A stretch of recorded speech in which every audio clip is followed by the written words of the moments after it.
Баткен облусуна өзгөчө статус берүү тууралуу мыйзам өкмөткө жиберилгени маалым. Маселе буга чейин бир канча жолу көтөрүлүп ишке ашпай келген. Азыркы оор кырдаалда Баткенге макам берүү зарылчылдыгы курч. Мындай пикирди жарандык активист Замирбек Шамшидин уулу билдирди. Ал көтөрүлүп жаткан мыйзам ичак эле кабылданышы керектигин кошумчалады. Аймактарды өнүктүрүү жылы деп жарыялап, бирок аймактар өнүкпөй эле калып кетпедиби? Ошол сыңар болбош керек. Баткенди өнүктүрүү жылы деп же болбосо Баткенге өзүнчө макам берилгенден кийин аларга ал жакка ошол экономикалык эркин аймактарды түзүш керек. Ал жактын экономикасын көтөрүүнү шартташ керек. Ал жактарга ошол завод фабрикаларды ачуу мүмкүнчүлүктөр кылыш керек. Бул эмнени берет? Ушул жергиликтүү тургундарды миграцияга агылбай ошол жерден иштеп, нанын таап, анан чек аранын четинде бек боло тургандыгын шарттайт да. Өзгөчө статус беребиз деп атпайбы? Бул маселе 4 жыл 5 жылдан бери көтөрүп келе жатат. Мурда деле ошо өзүнүн өзү башкаруу агенттиги бар. Өкмөттүн алдында ошолор деле бүт региондордун тоолуу аймактары, анан чек ара жакын аймактардын баарын чыгарып, жогорку кеңешке сунушун киргизген. Өзгөчө макам берүү боюнча мен бул Баткенге өзгөчө макам берүүнүн алдында мен 3 маселеге көңүл бурмакмын. Биринчи бул тышкы саясат жана коопсуздук маселеси биринчи чечишибиз керек. Экинчи бул децентрализация деп коет. Маселенин баарын чече турган нерсенин баарын жеринен чечиш керек. Эгерде ошол жерде жашап жаткан элдерибизге азыр Кудайга тоодаш керек, элдерибиз баягыдай болуп элибиз ошол чек ара жакын жайгашканда иштеп, жерин дыйкандар иштешип, ошо соода сатык болуп иштеп атат. Ошолорго жер берүү жана башка маселесин жергиликтүү бийликтер ордунан чечкенди үйрөнүшүбүз керек да, децентрализация. Үчүнчү бул кадр маселеси демек. Ушул 3 маселе чечилсе, мен ойлойм бул туура болот. Өкмөт Баткен облусуна өзгөчө статус берүү үчүн документ даярдап 3-майда жогорку кеңештин кароосуна кезексиз киргизди. Бул тууралуу премьер-министр Улукбек Марипов билдирип, тийиштүү чечимге кол койгонун айткан. Эгер парламентте колдоо тапса, жергиликтүүлөргө салык жеңилдиктери да каралган.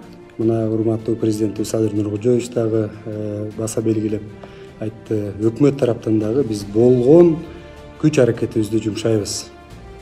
Ошол жерде жашап жаткан жарандарыбызга жашоо турмушуна жардам бергенге, себеби өзүңүздөр билесиздер, чек арада жашаган биздин жарандардын ар бири мен баатыр деп эсептеймин. Ошол жерде чек араны мындай аскер катары ошол жерде жашаштын өзү эле бир баатырлык да.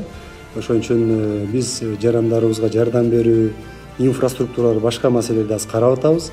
Мен ойлойм, ушу Баткен областына бир өзгөчө статус берүү жагы да аз каралып атат.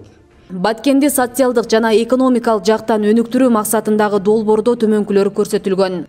Өкмөттүн Баткен облусундагы ыйгарым укуктуу өкүлүнүн укуктарын күчтөндүрүү, анын ичинде өзгөчө функционалдык административдик уюштуруу, бөлүштүрүү укугу, ошондой эле мамлекеттик органдардын, жергиликтүү өз алдынча башкаруу органдарынын аймактык түзүмдөрүнүн ишин, укук коргоо органдары менен күч түзүмдөрүнүн биргеликте иштөөсүн координациялоо, төмөнкүлөрдү эске алуу менен аймактык социалдык экономикалык өнүгүүсү үчүн жагымдуу шарттарды түзүү.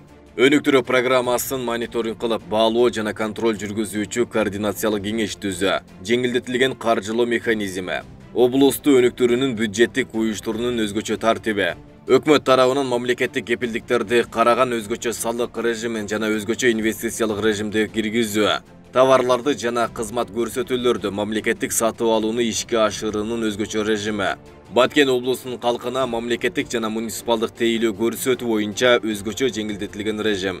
2022 жылдан тарта жалпы билим берүү уюмдарынын жана маданият объектилеринин имараттарын кармап турууга коммуналдык тейлөө жана чыгымдарды жергиликтүү бюджеттен республикалык бюджетке өткөрүп берүү. Белгилей кетсек, 28-30 апрелде Тажикстандын куралдуу кол салуусунан 36 кыргызстандык каза болду. Алардын 3-өө аскерлер, 2-өө 13 жаштагы өспүрүм кыз менен 4 жаштагы эркек бала. Ал эми калган 31 адам жергиликтүү тургундар болчу. Учурда коогадан 150гө чукул киши жаракат алып ооруканада дарыланууда. Асель Сыдыкова, Илимбек Турсунбай уулу, Регион, Ош.